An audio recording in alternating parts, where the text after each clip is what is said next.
Hey, everybody, welcome. Welcome. This is the global community for adult survivors of childhood trauma, specifically childhood trauma in the form of abuse. If you're an adult and you experience childhood trauma in the form of abuse, you are in the right place. We've been showing up here for about 4 years. We hang out together. We support one another every single week, and you guys ask questions, and then I do my best to answer your questions. And as you see tonight, we have a very special guest, Angie Atkinson, who is she's a life coach, and she runs queenbeing.com. That's QUE and BEEING.com. She runs an online school for empath entrepreneurs, and she provides coaching for anyone who's healing from a narcissistic relationship. And she's just here to join us for Q&A tonight to answer your questions, any questions you might have on the topic of healing from a narcissistically abusive family of origin, since that seems to be a hot topic on our channel lately. So welcome to you. If this is your very, very first time on our channel, we're so happy that you're here. I'm happy you've decided to join us. We have amazing interns in the comment section, and they're posting right now crisis information. YouTube is never a place for crisis care. So if you happen to be in crisis, I ask you to please kindly step away from the YouTube and get the care that you deserve. If you're a survivor of rape, abuse, or incest, there's the Rape, Abuse, Incest National Network. You can find them at RAINN.org, 1-800-656-HOPE. If you happen to be having suicidal thoughts, we have the Suicide Prevention Lifeline, 1-800-733-TALK. We have every type of crisis. Actually, it's over here or down below. There is every type of crisis information you could possibly want. If you're in a domestic violence situation, if you're experiencing tremendous grief over the loss of a relationship with your family of origin or with a loved one, whatever it is that you might be grieving that you wish was different in your life, if you're living with an eating disorder or an addiction, whatever it is that you're struggling with, or even if you just prefer texting, the crisis text line information is over there as well. And we're just super excited that you're here. Please stay as long as you like. It's going to be a very long special Q&A tonight, half the time here, half the time over on Angie's channel. Her channel, there's a link to it down in the description section of this video. And we're really glad that you're here. I'm going to go ahead and introduce you to Angie and allow her to just say hello to you guys. And please send in your questions. We will take questions for the next 20 minutes. And then the last 30 minutes, we'll go ahead and just answer as many questions as we possibly can. So please, Angie, go ahead and just introduce yourself and tell everybody who you are and what it is that you're doing over on your channel, which I'm so excited about. Thank you for being here. Thank you for having me. Excuse me. My name is Angie Atkinson, and over on my channel, I publish daily videos. I do daily live streams most of the time, and it's all about discovering, understanding, overcoming, evolving from, discovering narcissistic abuse and then understanding it and overcoming it and then evolving, probably a better way to put it, to create the life that you want. So it's about not only the mechanics of getting out of the situation, but also recognizing in the first place, a lot of times we don't know we're going through it while it's happening.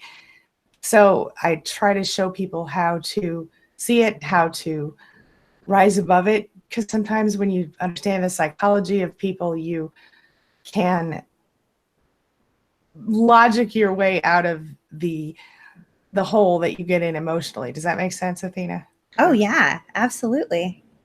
Yeah. So that's basically what I'm doing over there. I'm trying to help people to just, discover, understand, and overcome narcissistic abuse and toxic relationships, and then to evolve. So I think it's working pretty well. I think I just went over 52,000 today or yesterday subscribers. And congratulations! Thank you. That's proof, I think, that this needs to be done. And so I'm so glad that you're doing what you're doing. And I think we work so well in partnership together, Athena, with both of our messages. They're so on point, together. I think they're so similar. So I'm excited to work with you on this. I'm really excited too. Thank you for taking the time to come over here and just volunteer your time on our channel and just answer everybody's questions. I already have questions pouring in. If you're game to start answering questions, then I'll go ahead and start reading them to you. Let's Wonderful. go. So we will accept questions for the next 18 minutes if you guys want to send in some more questions. Thank you to all of you who show up here live every single week. And again, if this is your very first time on the channel, we're really excited you're here. Thank you especially to Holistic Recovery, who has already sent in a question. Thank you to I Still Found Hope. Thank you to Vi, and thank you to Hunter. So the first question, Angie, comes from Holistic Recovery, and she says, what is your take on golden child brothers and all the abuse they inflict on their target victim sibling? That is a very interesting question. So I had one of those, unfortunately. And I think what happens is that even when in my case, during childhood, everything was pretty copacetic between that person and myself. As time went on, as we grew up and apparently apart beyond my knowledge, his loyalty shifted, and he shifted over toward the narcissist. And so in this case, I was horribly betrayed by my brother. And that's terrible to say, but it's really what happened. I had to go no contact. I think what happens is that just like us, they want the approval from the narcissistic parent, and the narcissistic parent directly or indirectly rewards them for treating the scapegoated child or the lost child, depending on who you are in that equation, with disdain, with, the playing tricks, or even direct physical and emotional abuse. I mean, I think the tricks can be emotional abuse. My take is that they're trying to get approval from the parent initially, and when they see that the parent either doesn't react or reacts in a way that makes them feel validated for their bad behavior, they continue it. That's what I think. What do you think? Yeah, I think the same. I'm pretty sure, if I'm not mistaken, that Holistic Recovery is the target. I believe she's the scapegoat in this particular family unit, and that her brother is the golden. And my take is very similar to Angie's. They're looking, sadly, they are dying on the inside, and the oxygen they need to stay alive is the approval of the narcissistic parent. Whereas you, Holistic Recovery, you are a living, breathing human, and you have wants, you have needs, you have relationships, you have desires. You, as far as I know, are not in the habit of getting your own needs met at the expense of others. And my take on most golden children, they either stay in alignment with the narcissistic parent because the oxygen they need to survive is the approval of the abusive parent, or they stay that way long enough to realize that the abusive parent is narcissistic and that they will never get enough oxygen from the abusive parent to survive. And so they become a truth teller and a truth seeker. And at that point, they get targeted by the narcissistic parent as well. And that's the only time we can align forces with the golden, if we're the scapegoat, is if the golden realizes that the narcissistic parent has moved on and there's a different golden, and they have become not the golden because they're a truth seeker or a truth teller, and then they will then seek to align with you. And even then, that's a dangerous situation, because since they were the golden, they do have highly pronounced narcissistic traits, and there you run the risk of them getting their needs met at the expense of you, and them targeting you and amplifying their narcissistic traits, taking on those traits of the abusive parent. So the hinge in all of that is, are they becoming a truth seeker? Are they becoming a truth teller? Are they seeing the damage, and are they all of a sudden having the volume turned up on their empathy to the point where they want to align with you, partner with you, make sure that you're okay? They see that they were wrong to align with the abusive parent, and now you have one person, at least in your family of origin, that you can actually connect with. But in most cases, that's not really how it goes. It ends up being the golden staying aligned with the parent until their dying day, and then taking over that role and scapegoating the scapegoat even further. Even if they try to go no contact, they'll find ways to send out legions of flying monkeys and launch endless smear campaigns to make sure that the scapegoat is completely discredited and isolated from anyone and anything that could possibly be positive. So that's kind of a long answer, but that's kind of how I see it playing out. What are your thoughts on that, Angie?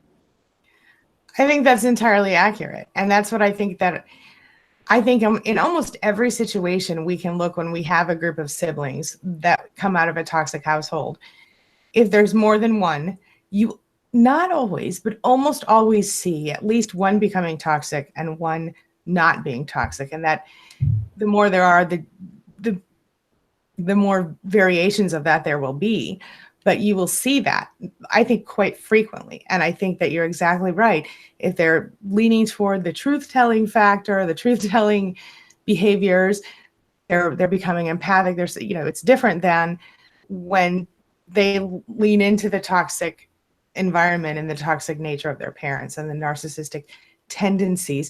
So that even if they might not have actually been a narcissist under other circumstances, if it becomes more of a nurture issue instead of a nature issue in some cases. But that's a whole other ball of wax. Nature versus nurture. Yeah, I have opinions, but mostly my opinion is it's both, and that's based on science. So, yeah. But anyway, go. I totally agree with you. Thank you. I appreciate your wisdom on the topic. It is interesting to me how almost like to the T and scientific it can be when you look at the roles and how clear the roles are, and even just the turning point, if there is a hinge, and just how it all plays out. It's just eerie how it's almost identical in like every single case that I have brought to me, at least from our community. Yeah. And let me tell you, this is kind of interesting, but you know how these studies, I think, began out of the birth order studies. Okay. Yes. Some of them. Okay. What's interesting about this is a little off topic, but still on topic, because my husband was adopted. He was adopted. There's a whole story, but his sister was also adopted. What's interesting is we recently found both of their birth parents, and his sister was supposed to have been an oldest child. She was the youngest. My husband was supposed to have been a youngest child, but was raised as the oldest. What's interesting is that their personalities are what they were born as opposed to what they grew up as. I thought that was very interesting. Hence the nature versus nurture being both. Yes. Right? Yes. I mean, blows your mind. It is mind-blowing. It is. Yeah. I know that I was an only child, but my mother's third husband had 3 daughters.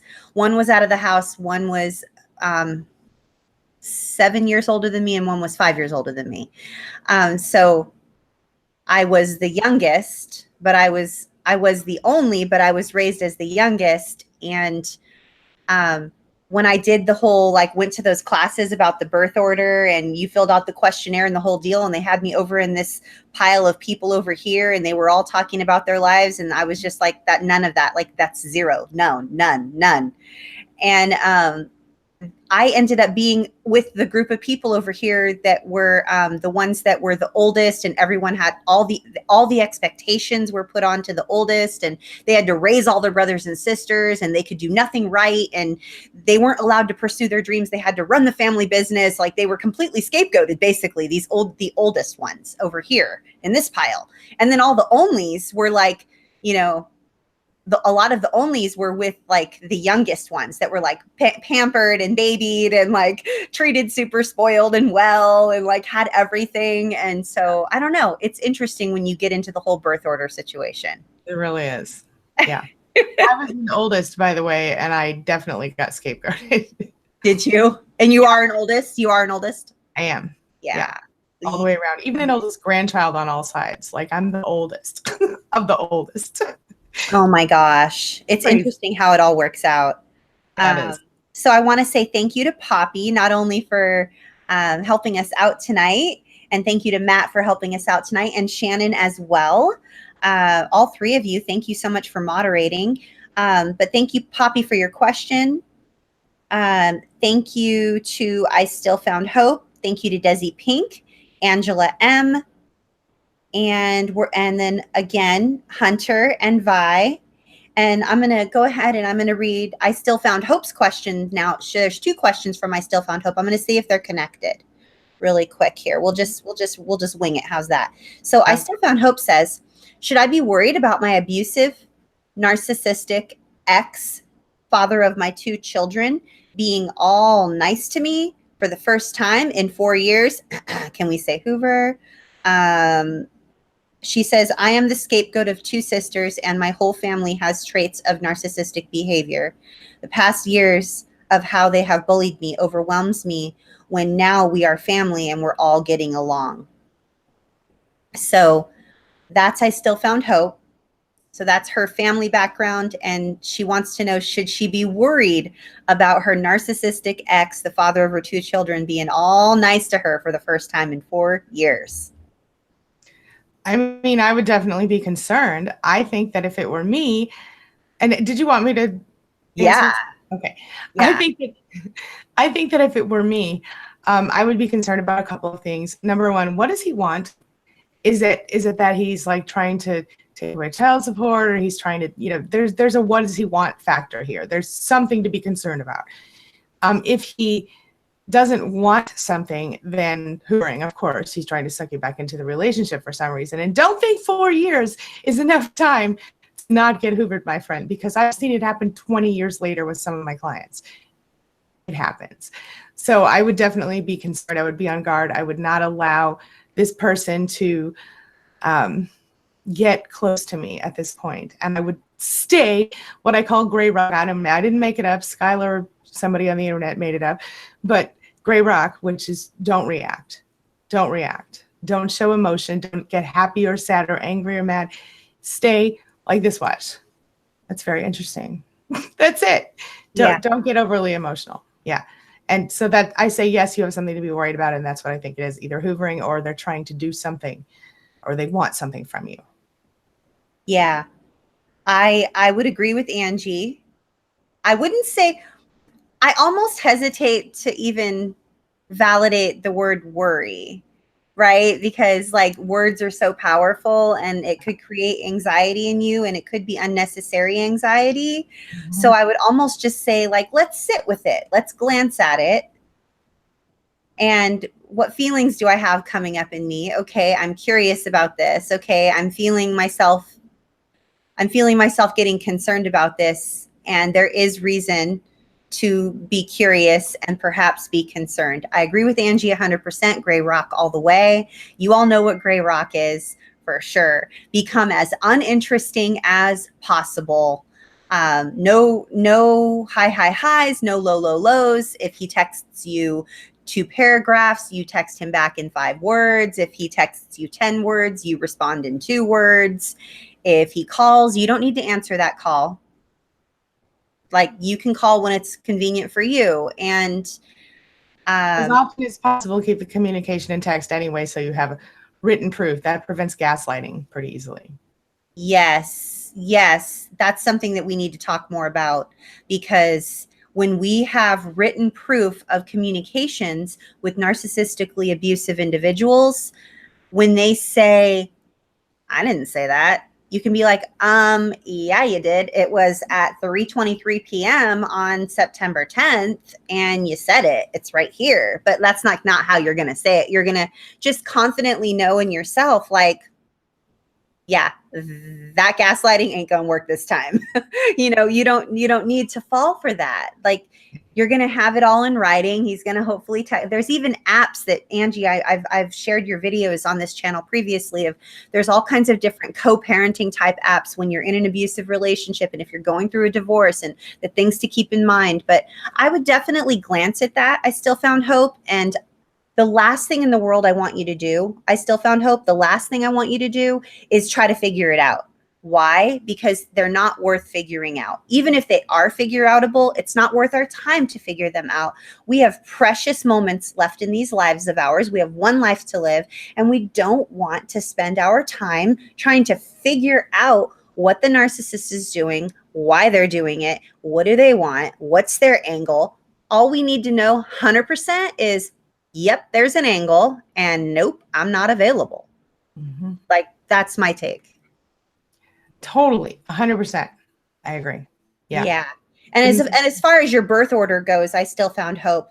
A lot of the people on this channel tend to be the scapegoats, and many of them have siblings.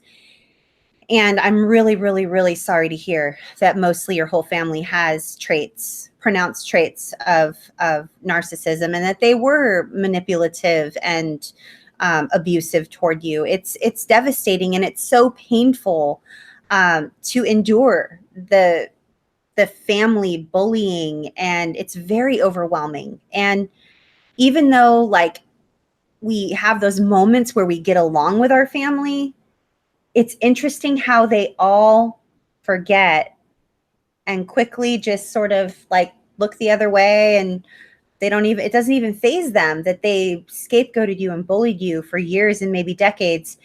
And now they just pretend that nothing ever happened, and they just want to, oh, that was in the past. Oh, just let's get over that. That was just a long time ago. Like, oh, can't we all just get along now? Isn't this wonderful now? And then you can't help but feel like, oh, like it's coming. Like, your subconscious wins 100 times out of 100, and your subconscious knows that they might not be safe people. You're going to be hypervigilant. You're going to have that level of anxiety that's going to be sort of like low grade anxiety, just sort of hovering. You know, like, wouldn't you agree, Angie?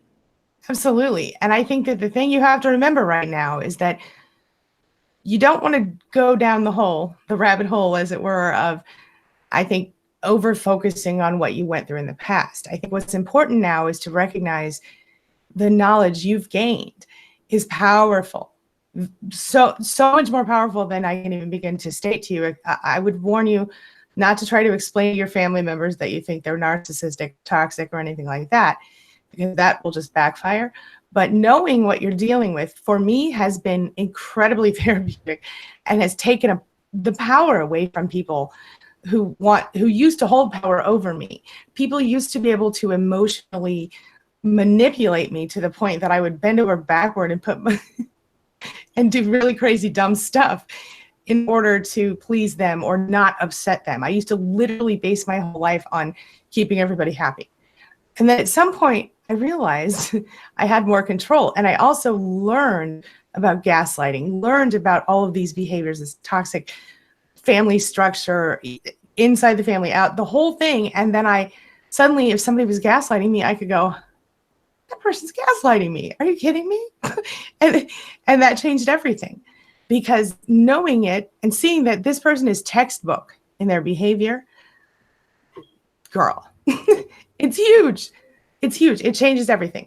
So change your focus from focusing on them and what they've done to focusing on yourself and your power and what you have control over. And that, I think, has been, for me, the most empowering thing ever. It's the thing that took me from victim to like thriver, not, past survivor to thriver. I think that's really the biggest, best piece of advice I could say to you. The most simple piece of advice is recognize your power here. Now that you know what you know, you can use that to your advantage without manipulating or hurting anyone, but just better understanding them and seeing them for the limited people they truly are. Does that make sense? Oh yeah, it makes perfect sense. And I think I want to echo what you're saying, and I just want to encourage you. I still found hope to take the power that you have, the knowledge that you have, and never, ever, ever waste it in the direction of trying to prove your point to your family, because they don't really deserve to know you if they've scapegoated you and bullied you. It's It never is helpful for us to take what we know, take this knowledge, this valuable knowledge that we have of what it is that we've been through, and to waste it on holding up a mirror and going, see what you are? Look, you're a narcissist. Look, you're toxic. See me? I'm not. You've been bullying me. And like, look at you. Look what I know about you. Like, that will never, ever be helpful. And we all have a limited supply of emotional energy. All of us, 100% of the humans on the planet have a limited supply of emotional energy. And I want to encourage every single one of you watching right now who are healing from a pathologically abusive relationship, whether it be family of origin, which is the title of this video, or even if this applies to your other relationships, please never waste the knowledge you have on trying to prove your point. You don't have to prove your point. You don't owe anybody an explanation. You don't owe anybody anything. Use it to empower you. Use it to know that you can stand strong. Use it to know that you can be confident in what it is that you know. Why? Because Angie's got 52,000 people on her channel and there's 5,000 over here. That's 57,000 people just in this room right now. In this room right now, there are 57,000 people, and all of us got your back. We all get you. Yep. And you don't need to prove any of it to any of us. And you certainly don't need to waste any emotional energy proving that you know what you know about them to them, because it's never going to faze them. Right. Like they will never take responsibility. They'll never be like, oh gosh, I see it now. And if they do, it will be a manipulation. It won't be real. Don't trust it. Yeah, it'll just be because they want you to believe that they believe so that they can get you in some other sort of like trap. So please never, ever waste your emotional energy, you guys, trying to prove your point or prove that someone's toxic or trying to like justify why it is that you need to protect yourselves from toxic people. You don't owe anybody an explanation. Mm-hmm. None of you. That's right. Absolutely. Yes. Okay. Yeah. So thank you to Holistic Recovery, and thank you to I Still Found Hope. So Vi says, hello, Athena. Hi, Athena and Angie. Hi, Vi. How do you know if your parents were narcissists and not just messed up with addictions or learned behavior from their own families? You go first, Angie. How do you know if they're narcissists and not just messed up people? Yeah, with addictions and just their own baggage from their own, like, childhood. Okay. Well, we could go through the whole list of narcissistic personality disorder symptoms and the things that they use to officially diagnose those people. But here's what I'm going to tell you. If they are actively addicted to anything like alcohol, drugs, gambling, anything that kind of ruins a person's life, then chances are, especially, the more addicted they are, the more addicted the substance or behavior, the less they're going to act like a nice person, the more they're going to act narcissistic, which I think the tipping point for toxicity, and Athena, correct me if you think differently, is empathy. I think if a person lacks empathy, and I mean not like lacks empathy for the people they care about, the closest people to them, then we're looking at a narcissist or someone who could potentially be classified as such. Only like 0.6% of the world's people or something like that, or the United States population, or 0.06 or something like that, is officially diagnosed. But none of that really matters. Diagnosis is not relevant here because what's relevant, in my opinion, is the way the person makes you feel. The way the person, if you spend time with that person and you walk away and you feel like crap every time, that's a toxic person, regardless of the label. So if they just carry around baggage from their family, or they have a drug or alcohol or gambling addiction, or they're officially classifiable as narcissistic personality disorder, is irrelevant, in my opinion. But with that being said, how can you tell the difference? You can look at the situation. Again, it's irrelevant if you are dealing with a toxic A person who makes you feel terrible, a person who shows no empathy for you, and who acts in such a way that that's obvious. Does that make sense? So the way that they treat you. Go ahead. Yeah. No, that I was just saying, yeah, that does make sense. Yeah. Sorry. I think we have I think that the interface doesn't work as well on my connection, but so I might look a little weird. Do I sound okay at least? Oh no, you sound great. I think when you say, does that make sense? And then I respond, I shouldn't respond. I should just nod. Like I'm saying, yes, it makes sense. Okay. Okay. Because then it will cut you off. And then you'll think I'm talking, but I'm not really, I'm just agreeing with you. I love it. Okay. So will you read me the last bit of that question one more time so I can make sure that I feel Oh, yeah, absolutely. So she wants to know if how we know the difference of whether or not they're a narcissist. Oh yeah. Or narcissistic, or if they're just messed up with addictions and learned behavior from their families. Yeah, I mean, you could dig into the psychology of it, but I don't think I think we focus too much on the narcissist or the toxic person. I think as survivors, we have to focus on, okay, we know that's a toxic person. Done. Move forward. Now let's focus on you individually, yourself, the survivor. Because I need to understand too, so don't get me wrong. Let me explain. I know how you feel. I know why you want to dig into the psychology, and do that if it feels right to you. Dig in. I've done tons of videos. I'm sure Athena has. We both have websites packed with information. Athena does her daily call thing. There's my support group on Facebook. I have an off Facebook support group. Lots of things like this. Lots of places that you can dig into the psychology. But ultimately, if that person is toxic, they make you feel terrible every time you're around them, or most times you're around them. You dread them coming around instead of wish they would hurry up and get there.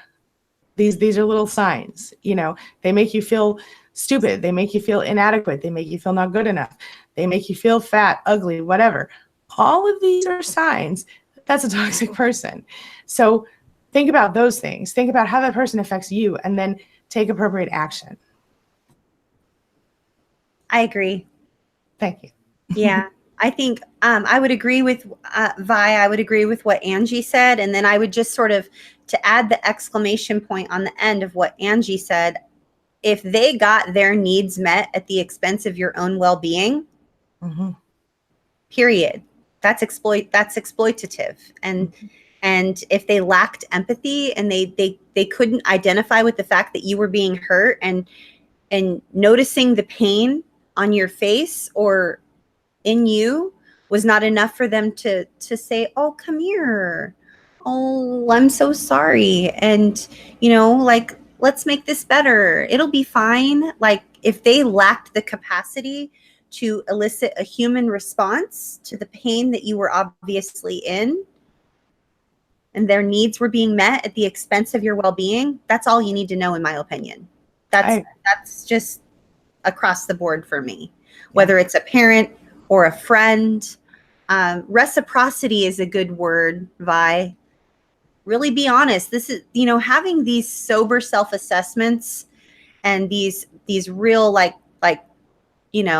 real talk, straight talk. Like, ask the hard question. Was there reciprocity in the relationship? Was it a two-way relationship?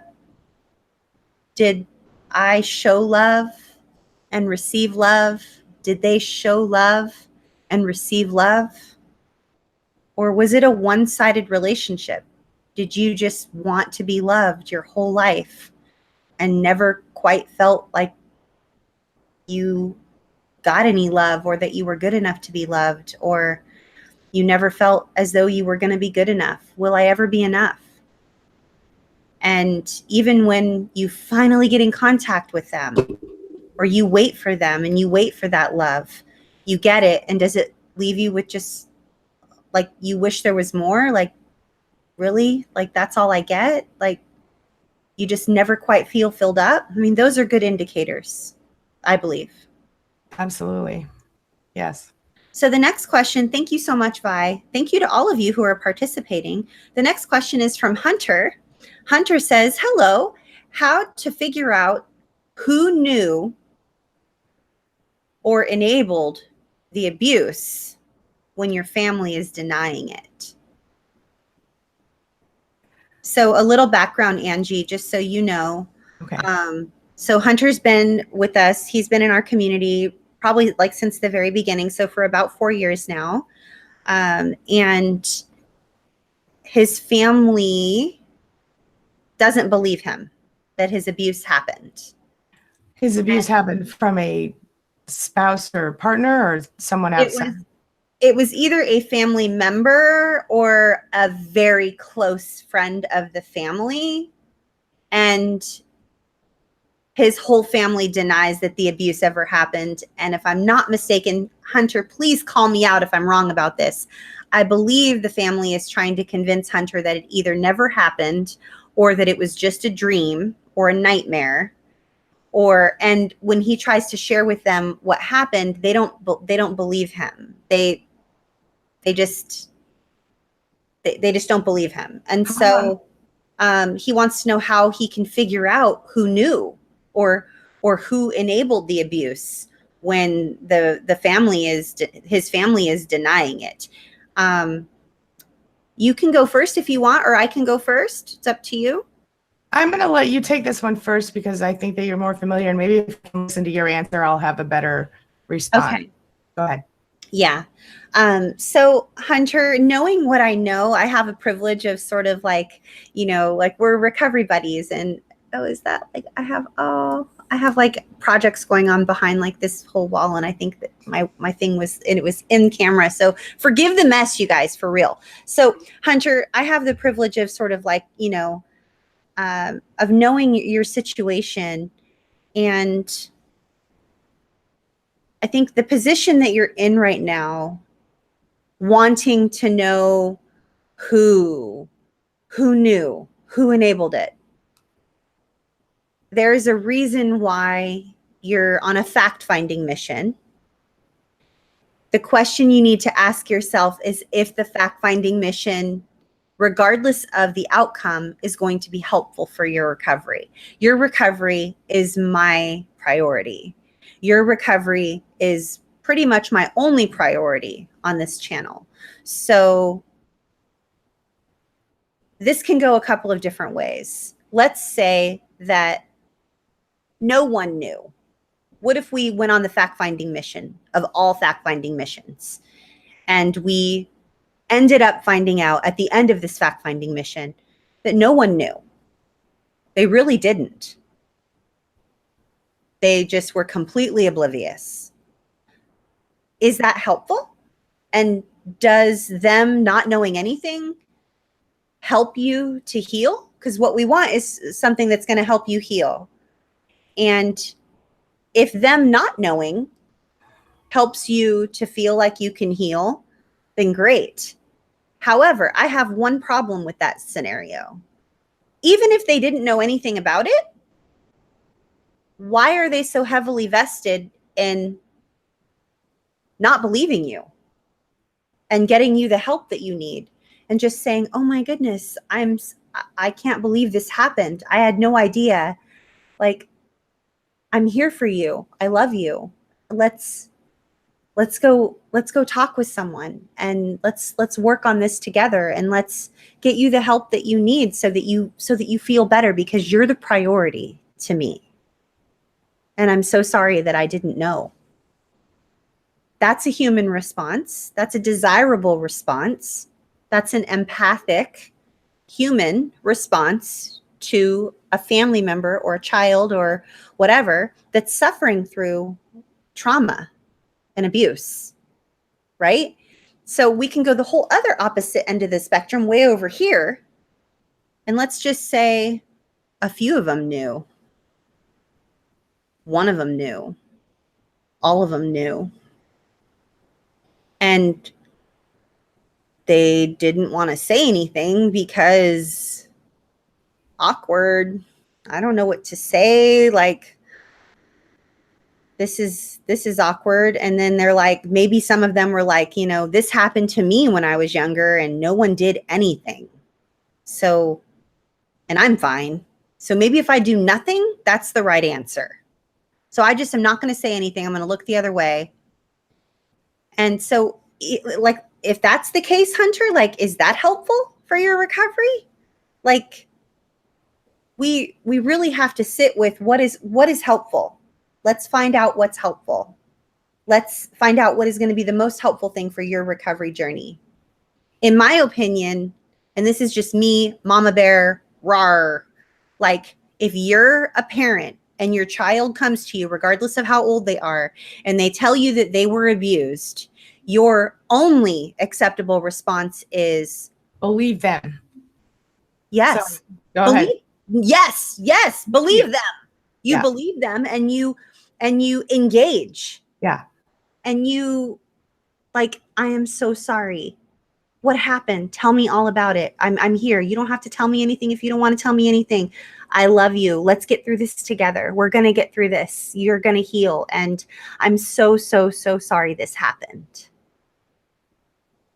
That is the only response that is acceptable. All other responses, whether they were complicit, looked the other way, didn't do anything because they were scared, they were frozen, they were dealing with their own shit, whatever it was, I don't care. Not acceptable. You failed. Over here, nobody knew. You still failed because you didn't respond in the loving way. So that's my answer.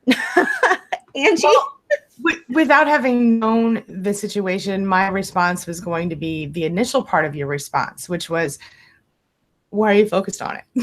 You can't control it. It's in the past.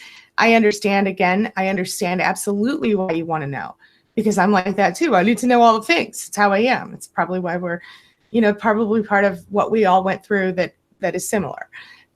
But I think ultimately, Athena, your response was, took the second half of your response where you talked about, well, what if they did do this? And what if they didn't? What if they knew? What if they didn't know? Like, I totally agree with you. I can't even really add a whole bunch of value to that because that is a solid answer. It's the truth. And I know for sure that it's the truth. And I know from my own lifetime experience that if they didn't know and they found out, they should have acted exactly how Athena said they should act. No question about it. They are wrong for denying what happened to you. Know that. But whether they knew or not, if they did know, then they're even more wrong in some ways. But just having been told and denying and not believing, I think that is, not only does every parenting book in the world tell you not to act like that, but it's just ethically wrong. And I think that we are supposed to be our children's biggest advocates. And so I guess what I would say to you here is, when and if you have children, treat your own children like you wish your parents had treated you. In the meantime, focus on yourself and your healing. If that helps your healing, go ahead and go on the mission, like Athena said. But if it's not going to, I don't think it's going to help your healing at this point. I think it would have helped your healing had someone said, I'm so sorry, I didn't know. Let's get this handled together. Let's work on this. I'm here for you. I got your back. I'm supporting you no matter what. You didn't get that. And that sucks. And you should have gotten it. They were wrong. They're wrong now to deny it. You don't deserve that. But now you have to look around and you have to recognize you're the one who's going to have to pull up, steel up your back. Like I tell people on my channel, get strong. You have it inside of you. You survived that stuff. And you're still standing. Keep standing up. Don't allow people in your inner circle who will deny your truth for any reason. Stay strong and stay focused on what you can control. You cannot control those people. We already know this. There's nothing you can do to change them. What you can do is get yourself safe from them emotionally and physically. And you can stay focused on healing yourself, learning how to put up your boundaries appropriately and stand behind them. Never letting someone hurt you like that again. Become more than a survivor. It takes time, but it's so worth the journey. That's what I would say. I agree. I definitely agree, for sure. Thank you, Angie. Thank you. My pleasure. So we have just a couple more questions, you guys, and then we're going to take a 10-minute break and hop over to Angie's channel. I have a question from... Better there. Go ahead. What? they'll be able to see me better there. This, for some reason, this interface doesn't work as well with my setup here, but oh no. don't I need to learn how to do your whole setup that you do. we'll do that. I don't have anybody here on my island to like help me set up certain stuff. So I have to like learn it, like watch all the YouTube videos to set it up on my own. And it's like, oh my gosh, it's like a lot, you know, it's a little overwhelming. Totally. So Angela says, my question is, how do I cope with dealing with my mom, who I think is a covert narcissist?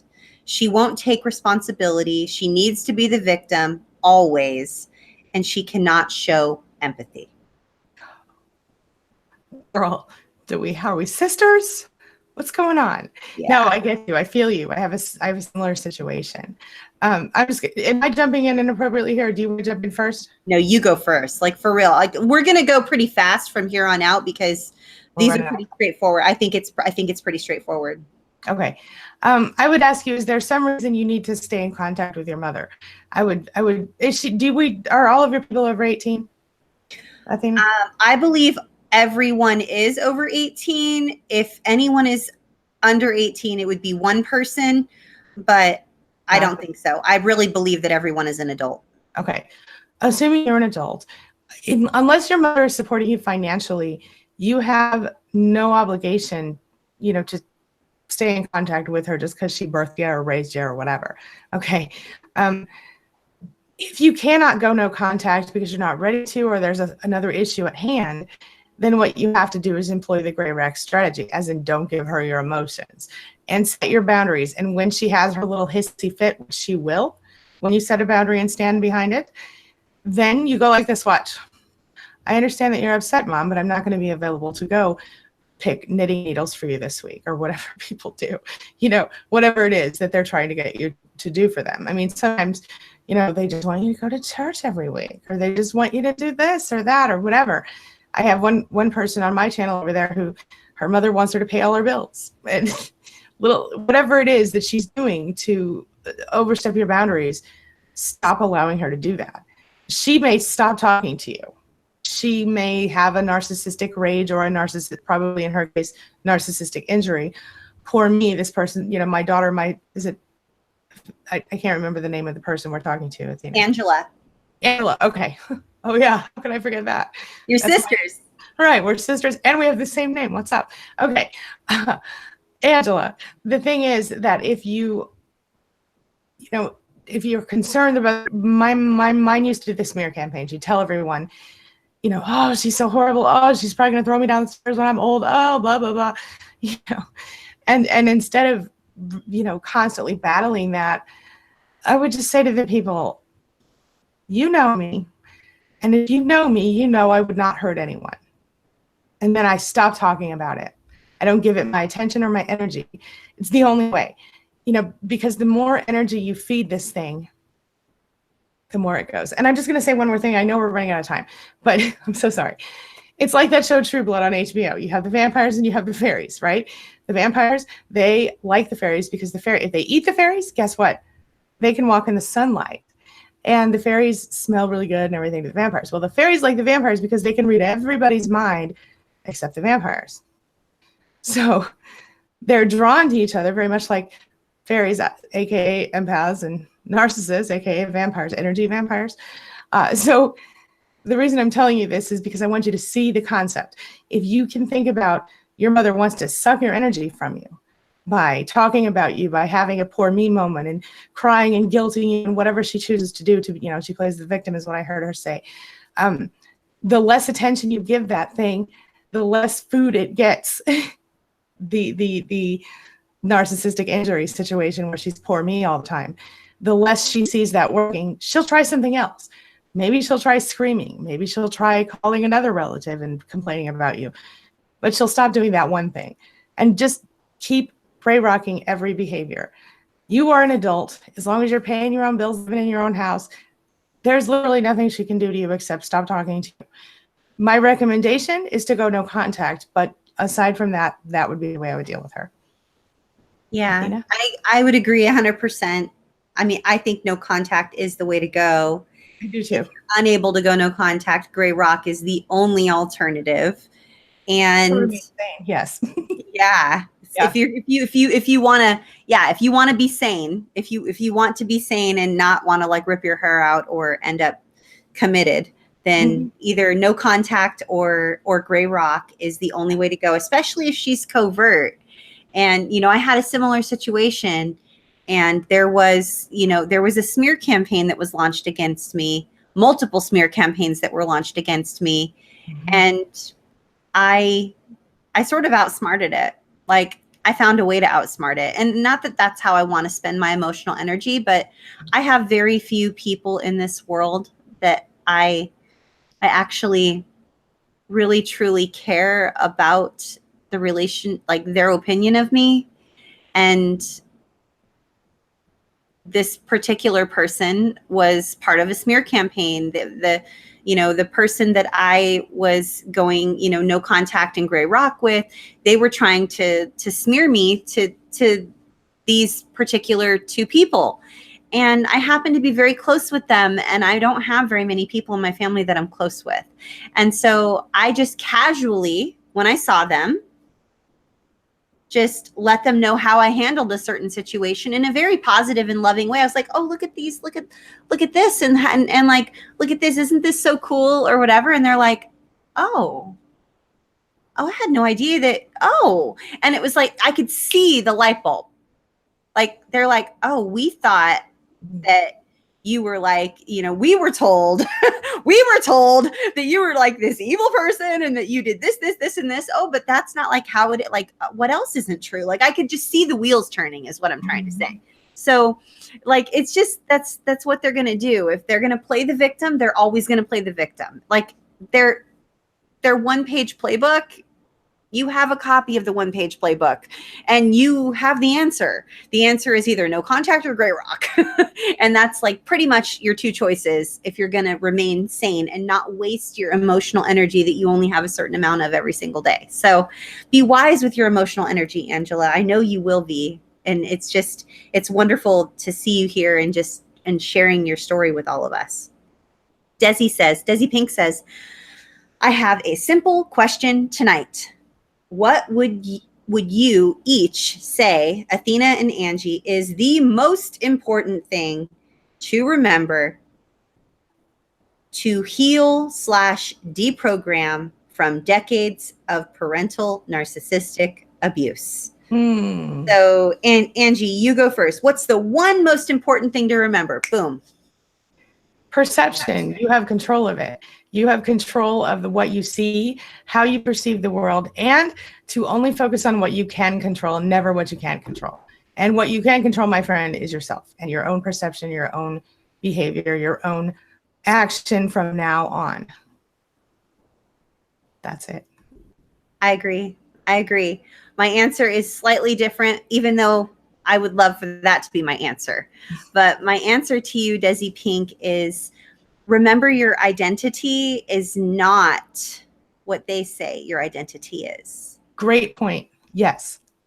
Because they'll say, like, I know you, like, you're the type of person who, like, I always knew you were the type of person who, or, you're healing from decades and decades of parental narcissistic abuse. So it is natural for you as an adult individual to believe that your identity lies in who they say you are or who they raised you to be, in air quotes, or that you're just like them, because they'll tell you over and over and over again that you're just like them.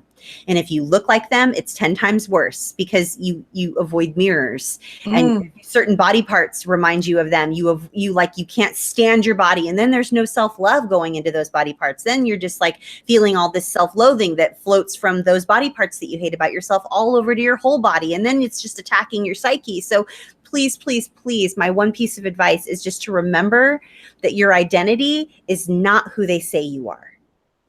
Yes. It's just not. It's not your truth. 100%. I totally agree. Yeah. And it's very hard to do after decades and decades of this type of abuse.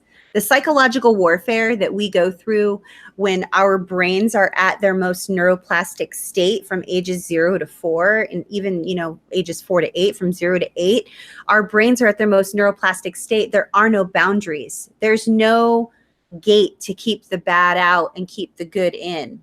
Like, it's just open. Like, all the disgustingness, all the evil, all the anger, all the neglect, all the grossness, all the abuse, all of the self-loathing that they have, it just gets poured onto us. And our brain goes, oh, it's mine. Okay, that's me. I'm it and it is me. And then we grow up going, we're big versions and we're just like them. And it's easy for us to think that that's our identity, but it's not. It's not. And if you're struggling with the fact that that's not your identity, and you're like, wow, how did I? And then you start shaming yourself. How did I not know that that wasn't my identity? I'm so dumb. I'm so stupid. Don't even go there. The reason you don't know that that's not your identity is because you have been in a big, huge, like, tank of green toxic ooze, like on Scooby-Doo when they have like the green ooze that floats. Like, you've been in a tank of that for like all those decades that you were with them. And then you would get out of it for a little while, maybe, like if you go to school or you go and you're off with your own, like, you're an adult or whatever. But then every time you come back in contact with them, you're filled with the green toxic ooze again. They fill you up from the inside out. And so the reason you don't know your identity, and the reason it's easy for us to slip into like not knowing who we really are, is because our brains were at their most neuroplastic state when we were younger. And so it's natural for us to feel like we're just like them. When my trauma therapist first asked me what healing would look like to me, my response when I first started was, I would need to have been born from a different family because their DNA flows through my veins. I am just like them. And I was so like just broken and I wanted to die. But that's not my answer now. My answer is totally different. What does healing look like? Okay. And like, that's a whole nother video. But I'm just saying, like, it's interesting how when you work through your trauma, you start off feeling like you're just like them and you're doomed to be just like them or to turn out just like them. Or you think that you're like getting away from that. And then all of a sudden you'll do something or think something that's just like them. And it's really, really hard. Oop, we lost Angie. So we're going to be over on Angie's channel pretty soon, probably in about 10 minutes or so. And, but I wanted to, let's see, I know that there's 2 more questions. So Poppy says, how likely is it for someone with a narcissistic mother stuck in the quote unquote good daughter role to be able to break free from their mother and actually recover? And my answer to you, Poppy, is 100% is the likelihood, because that was me. That was me. And that's like pretty much the clients that come to me. So there's 100% likelihood that you'll actually heal. 100% likelihood that you'll actually heal. That's what I believe. And it's going to take determination. It's going to take resilience. It's going to take grit. But you're going to heal. You're absolutely going to heal. And if Angie were here, she would tell you the exact same thing. But we're going to hop over to her channel here in just a moment. And Holistic Recovery had one last question. How do you deal with a narcissistic mother that does not respect your boundaries when you go no contact and they continue to call or send cards? Been there, done that, bought the t-shirt, have the t-shirt. Still dealing with it. We'll go ahead and we'll answer that question over. We'll answer that question over on Angie's channel. And there's a link to Angie's channel down in the description. Oh, there's Angie. Sorry, welcome back, Angie. I just got kicked out. Oh no, that's okay. That's okay. So Poppy wanted to know how likely it is for someone with a narcissistic mother stuck in the quote unquote good daughter role to actually be able to break free from their mother and actually recover. And I said 100%. That's the likelihood. 100%. What's your opinion? I agree 100%. You have to make a choice, though. And there's a lot of discomfort involved. It's not necessarily going to be easy, but if you make, especially if you're stuck in the good daughter role, But if you're the kind of good daughter I was, then that really means not a good enough daughter. So you're going to be fine. Just rip the Band-Aid off or pull it off hair by hair. Either way, your answer is no contact ultimately. If you can't go no contact, the same thing we said before, pray rock is the best way you can deal with her. But it's not easy, but it's worth it. And when I say not easy, it's because it's uncomfortable. Because when you're used to always bending, when she says bend, then one time if you choose to stand up straight, it's going to feel a little weird. But the more you stand up straight, the less it's going to feel weird. It's a process. So you either cut it off at the knees or, like I said, tear that Band-Aid off hair by hair by doing it little by little. But I suggest right off. Yeah. I suggest rip the Band-Aid off and like rip it, not hair by hair by hair, because that's like really, really, really, really, really, really, really, really painful. But I agree, 100% chance you're going to recover. And then the last question was from Holistic Recovery. How do you deal with a narcissistic mother that does not respect your boundaries when you go no contact and they continue to call or send cards? And I said, been there, done that, bought the t-shirt, wearing the t-shirt right now. And I just, no one else gets to dictate my boundaries. I just continue to do my thing. And I make sure that my husband understands what my boundary is. And honestly, if I decide to tell my mother one day, like, listen, the reason I'm not talking to you and why I don't want to hang out with you is because you were causing me to want to kill myself and I wanted to die pretty much every day. I hated living and being away from you and not talking with you and not reading your cards and your letters and listening to all your problems and your sex life and your issues with your husband and your issues with everybody and everything, all of it, like not doing those things helps me want to stay alive. And I found new purpose in my life. And like, if I have to have that conversation someday, if I choose to have that conversation someday, then so be it. And if not, so be it. Like, you get to choose to do you. And if you're choosing to go no contact holistic recovery, then you just, like my husband knows now, don't give me the cards. Like, just throw them away. Like, I don't really want them. Well, what if there's money in the I don't care. I don't want the money. Like, I don't want anything. Like, just throw the card away. Like, don't ruin my birthday. Don't ruin Christmas. Don't ruin my life. Like, just throw the card away. Well, that's it. Like, you don't want to hear anything from them at all. And I'm like, no, like one day she's going to pass away. You're going to have to let me know maybe. And like, that's fine. But until then, no, like, thanks. Thank you very much. So is that cold-hearted to some people? Maybe, but what's your answer, Angie? I mean, I think it's necessary. I think you have to, I think you have to do that. And I think for me, here's an example. I guess it was about 6 months ago now.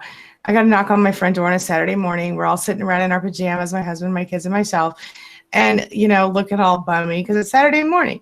And it was, I heard the voice. When my kids opened the door, I heard the voice. She brought us a photo of my family that had been on her wall for about 10 years and said that was our Christmas present. It was like July or June or something. I don't even know.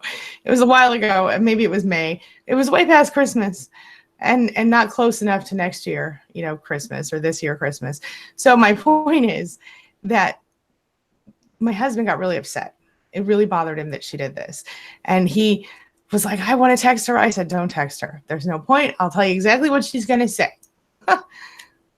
Well, he couldn't help himself. He texted. And she said exactly what I said she would say.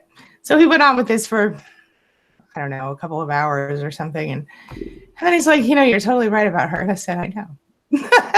Let me tell you. So I wasn't bothered at all somehow. I mean, I was just a little bit agitated maybe because she knocked on the door and I'm in my pajamas and my family and everything. But outside, and hadn't spoken to her in 3 years, mind you. Outside of that, I was not shocked or surprised or even remotely moved by it. I simply, she brought over the picture, still had dust on it from her wall at her house of my family as our gift.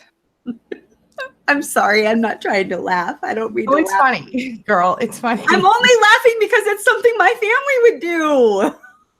See, it's like they're pod people. They all come out of the same pod. I don't know, but that's exact. I was just, wow. That's what I was like, wow, this is going to make a great video story. That's what I thought to myself. Because come on, you got to have limits. You know what I'm saying? Yeah. So I didn't get upset at all. And that's how I knew for sure that I was really past the pain. You know, I didn't, it barely fazed me. I was annoyed. And then I was feeling bad that my husband was feeling bad because he was feeling defensive and worried, you know, defensive of my feelings and worried about my feelings. And so, well, you know, let me protect you. But it was useless. I told him it would be. I said, well, she's going to act like this and then like this. And then, of course she did. You all can look at your own situations, whether you're talking about a mother, a father, a brother, a sister, a friend, or whatever, and know for sure that you can predict that person's behavior. Don't tell me you can't. You know, if you didn't know, then you wouldn't be worried about, how do I deal with this or how do I deal with that? Because you've already done it. You've been predicting their behavior for years. You're better at it than they are. You know what I'm saying? That's what I experienced anyway. But recognizing it and being able to categorize it and point at it and go, okay, here's a timeline. This is how it's going to go. That's good stuff. That's, I think for me, understanding the logic of anything takes away some of its mystical powers. You know, it's like when you learn a magic trick and you learn how it works, you're like, well, there's no mystery there, is there? I know how that thing works. It's just like the same deal with the narcissist. We take away the power when we show how the wheels turn. Does that make sense? Oh yeah, no, that's a perfect analogy about the magic trick. So that's a perfect note for us to end on. I want to really quickly share with you guys, if you stayed till the end of this video, congratulations. It's, you know, it's over an hour, and gosh, there's like over 50 of you still here. It's like amazing to me every single time. So 3 things that I want to remind you guys about that are so amazing. 4 things that I'll remind you about that are so amazing, and opportunities for you guys to like be involved in all of the fun stuff that we're doing. So if money is an issue and you need free support, I have online Facebook groups, support on Facebook. It's all free. And you will email Lisa at cptsdfoundation.org. You will have a vetting process. You will go through a vetting process and you will get welcomed into the groups of your choice, whichever groups you would like to be involved in, whether it's narcissistic abuse, if you're part of the LGBTQI community, if you would like to be in a co-ed group where men and women heal together, if you would like to be in a female only group and you want to heal with only other women, whatever it is that you want to be a part of, it's free. You just have to email Lisa at cptsdfoundation.org and let her know you saw a video and you want to heal and safe community. Angie has free community as well. And if you want to know more about getting involved in her free community, then hop on over to her channel right now. The link is in the description of this video. And we're going to be over there for the next foreseeable future, probably about an hour. We're going to start in about 10 minutes or so. And you'll learn all about that. It's called the Spanily, Spanily, Spanily. And you'll learn more about the Spanily. It's free. And that's if money is an issue. So 3 things if money is not necessarily an issue and you have a little bit of money to invest in yourself and in your own healing journey. For just about $50 a month, I think it's exactly $50 a month, you can have daily calls just like these, but they're not video. They're audio. You call in and it's free. Like you don't have to like pay toll charges or anything like that. You can go onto an app. You can go on your computer. There's all these different ways you can connect. And 365 days a year, we can have conversations this way, just like we are now on these types of topics. And I'm there, our community's there, and it's amazing. It's $50 a month, 365 days a year. Yes, Christmas. Yes, New Year's. Yes, all the days, all the time, about all the topics. And you can find out about that on cptsdfoundation.org. The last 2 exciting things that I will tell you about are 2 projects that Angie and I are involved in together. And it's really exciting because we haven't talked about this publicly yet. This is sort of like the first time we're talking about it. Number 1, we are collaborating on a book project together. It's called Parenting in 2020. And 2020 being, it's gonna be 2020 coming up in a couple of years. And then also hindsight is 2020. What happened? And we don't want to do what happened. We want to actually go, look at all these mistakes that were made in a million different ways. And we're going to write a book about parenting in 2020. And so we'll tell you more about that in the days, weeks, months to come. It'll be launched in about a year. Like, I think, didn't we say we were going to launch that in time for Christmas of 2019, Angie? I believe that we did, yes. Yeah. And then lastly, 365 days from today, Angie and myself, along with a couple of other amazing teachers, will be teaching classes on a cruise ship. It's called the Self-Care Cruise. We're going to be teaching about self-care. We're going to be teaching about healing from narcissistically abusive families of origin, healing from other narcissistically abusive relationships, establishing healthy boundaries, how to attract safe people. We have another teacher coming on that's going to be teaching about codependency and creating a life that you absolutely love, and just healing all those wounds that have been going on in your life and patterns that you keep repeating. And then if you live with anxiety, we have a teacher that's going to be coming on, I believe, teaching about anxiety. And he's someone that you love and you know. And so that's going to be the Self-Care Cruise. And that is September, I believe, 8th to the 15th, 2019. So it's about a year from today. We'll be on a cruise ship, Angie. Yay! It's going to be fun. Can't wait.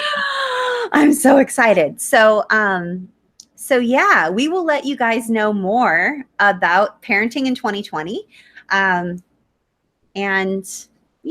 ways that we can help the next generation of people that are going to be raising their children in a way that doesn't cause them to need to be on this channel and other channels like Angie's channel. Like when you're healing from a narcissistically abusive family of origin, you're kind of at a deficit for a lot of years until you realize what it is that was going on. And then you're like, oh, wow, okay. And then you learn all the things, and then you gain all the confidence, and then you go forth and you change your life. But think about if we didn't have to change our lives. Think if we actually had love and comfort and all of our needs met, and safety and approval, proper attachment, kindness, not bullying. Like, think about that. How amazing that would be, right, Angie? Right. That's my goal too. Ultimately, I would love to see toxic families go extinct and take back or begin, maybe for the first time, an ongoing healthy family situation for every family. And I think if every one of us, like, literally tells one other person, in 2 or 3 generations, it could be eradicated if we try. I really think so. Oh, I believe we can. I do. I'm really excited about this project. You and I both have that in common. We have successfully broken the cycle of intergenerational family abuse in our lifetimes. Angie's children, she does not abuse her children, and she happens to be a very loving mother. And I didn't abuse my child, and I was a loving mother, and we are doing the very best we possibly can to make sure that as many parents out there that want to learn the effects of trauma and know that what they do from the very first moment they even have their child, what they do makes a difference. So if you want to learn more about the Self-Care Cruise or the Parenting in 2020 project, then let us know. Send us an email. And if you want to continue this conversation over on Angie's channel, we're going to take a 10-minute break and be over there right at 1:30. And I look forward to seeing all you guys. Do you want to let everybody know how they can reach you and contact you, Angie? Sure. So for the channel, go to youtube.com/Angie Atkinson, AngieAtkinson.